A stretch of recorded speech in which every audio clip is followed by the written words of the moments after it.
Hindi talaga maiwasan 'no, 'pag may naalala ka tapos sabihin mo niligaw sa'kin. Ayaw niya ma-stress ako. Sabi ko sa sarili ko, hindi ko naman maiwasan na anong tawag dito, no choice, wala akong magagawa kasi trabaho ko 'to, kailangan kong gawin, 'di ba? Tapos sabi na nung niligaw sa'kin sa US na nag-worry daw siya kasi ano daw, ah, na-stress daw ako, ayaw nila yung mai-stress yung sarili ko. Tapos siyempre yung mga pinagdaanan ko dati hanggang ngayon naman kasi nagsusuporta ako sa magulang ko. Tapos meron pang yung asawa ng kapatid ko tamad. Pag sinasabing ano daw, may sakit, paano kung matuluyan? Ayaw ko kasi yung mga tamad. Ako yung tipong anak, ako yung tipong babae na palaban, matapang, at lumalaban sa hamon ng buhay. Yung baga, yun ang mission ko na yung parang sinabi ng Panginoon na bigyan kita ng mission yung gano'n. Pero sa isip ko, tama na, di ba? Pero isipin ko naman ang sarili ko na huwag sa kanila lahat. Na kaya nilang tumayo sa sariling paa nila. Kaya nilang magtrabaho, huwag silang aasa, gano'n. Pero ang priority ko talaga is mama ko at saka papa ko lang. Yun naman ang ipapromise ko sa kanila na kung magkaroon ako ng pamilya, magbibigay pa rin ako kahit maliit. Ako yung tipong anak na hindi kagaya sa mga kapatid ko na pag nag-asawa, sasabihin na may sarili na akong pamilya, hindi na ako magtutulong. Ayoko yung ganyan. Ako yung tao na maawain. Tapos, mabilis akong masaktan. Ganun. Mabilis din akong maawa. Pero, tama na. Sarili ko naman ang isipin ko. Huwag naman lahat-lahat ipapadala ko yung pera ko kasi hindi habang buhay nandito sa abroad. Kaya may naawa sa akin. May naawa sa akin, sabing ganun. Huwag kang magpapadala sa mga problema. Sabi niya, I'm so worried about you because you are so very stressful down. Kasi minsan nag-live ako na may ginagawa. Alam nila kung anong ginagawa ko dito. Pero, but anyway, gigilty lang ako sa sarili ko dahil ayaw ko talaga ng lalaking tamad. Yung kapatid ko kasi, hindi siya mabuhay na walang titi, yung gano'n. Hindi siya mabuhay na walang magtuslok sa bilat, yung parang poki, gano'n. Ayoko yung gano'n. Ako yung tipong babae na kung inisip ko yung kalandian dati pa ako lumandi, pero iniisip ko yung kahirapan eh. Iniisip ko yung anong pinagdaanan ko dati. Ano yung dati ang hirap na, ah, maguna kami sa tubuhan, magtapas, naranasan ko yun na magtinda ng ginamos, sama ako ni Lola, gano'n. Tapos, yung mga kapatid ko, parang baliwala lang nila yung nagpasarap sila ng gano'n na hindi nila alam kung anong hirap ng buhay. Naranasan ko yung lahat eh. Mag-aral ako dati. Maghurunal muna ako mangguna para sa Monday, may baon ako. Hindi ako yung umaasa sa magulang ko kasi mahirap lang kami. Nahirap lang. Ako yung anak na tumutulong. Yung dati, bago ako nagtrabaho pumunta ng Maynila, nag-iwan muna ako ng tinapas na tubo para sa kanila ni papa, ni mama, gano'n. Pero sa mga kapatid ko, hindi nila iniisip yun, iniisip nila yung kasarapan eh.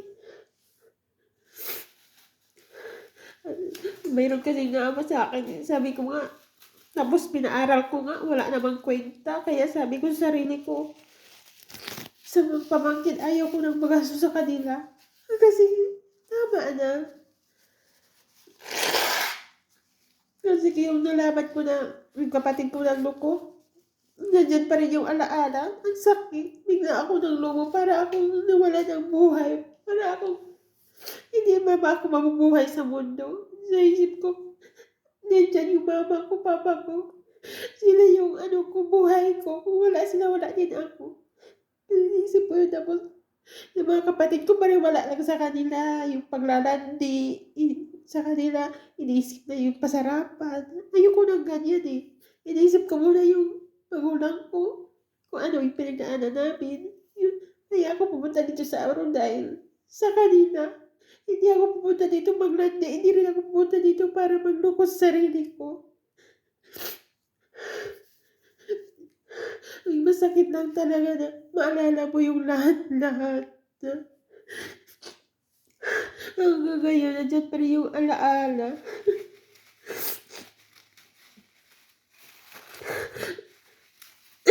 Hindi ba din ako pumunta dito para lang sa sarili ko.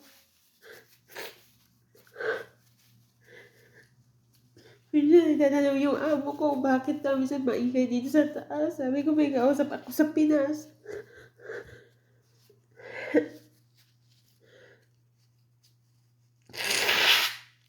Siyempre, hindi naman lahat ng OFW masarap ang buhay dito. Hindi kaya, lalo na parating ang Ramadan. Hindi.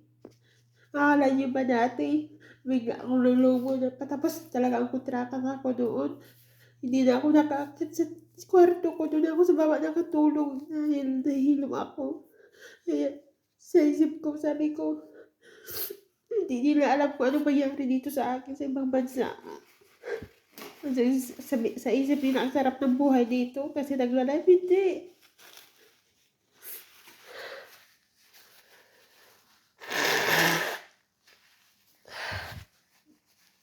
Naalala ko kaya yung mga yung nalaman ko talaga na buntis at saka sumama sa lalaki yung kapatid ko.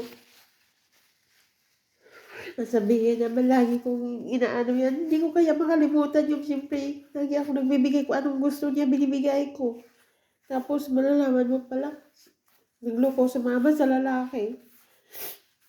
Ako yung tipong babae na kahit anong-ano ng mga lalaki tupo-tupo, ayoko. Kasi iniisip ko anong kahirapan.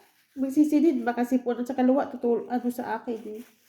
Kung makain ako, tutulog-luha ko, gano'n. Tapos magdaanan ko, sabi ko nga, oo, may mag-aasawa, hindi ako magbabago para lang sa mama ko, papa ko.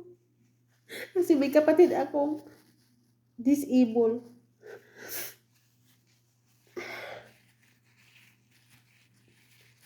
Hindi ko iniisip yung sarili ko. Sila iniisip nila yung kalandian eh, pasarapan. Sa ngayon, maraming naghirap, maraming hindi nakabili ng bigas.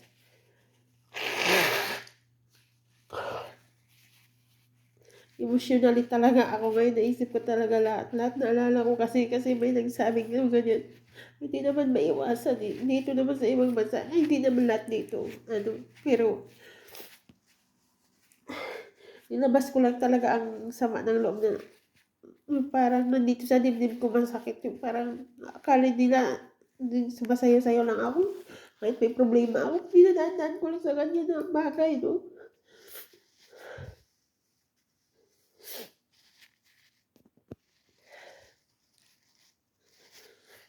Sasabihin, hindi ako yung anak na nagmato. Kung ano ba yung dati inaano ka ba sa magulang mo, hindi ako gano'n kasi kung wala sila, wala din tayo ngayon sa mundo. Hindi tayo mabubuhay. Kaya minsan pagsabihan ko yung papa ko kasi umiinom, sabi ko, dapat makinig kayo.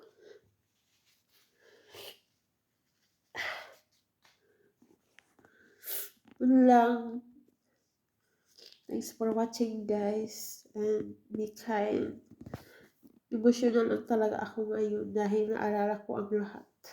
Pinagdaanan ko dati. Para kasi ako nalumo nun. Hanggang ngayon.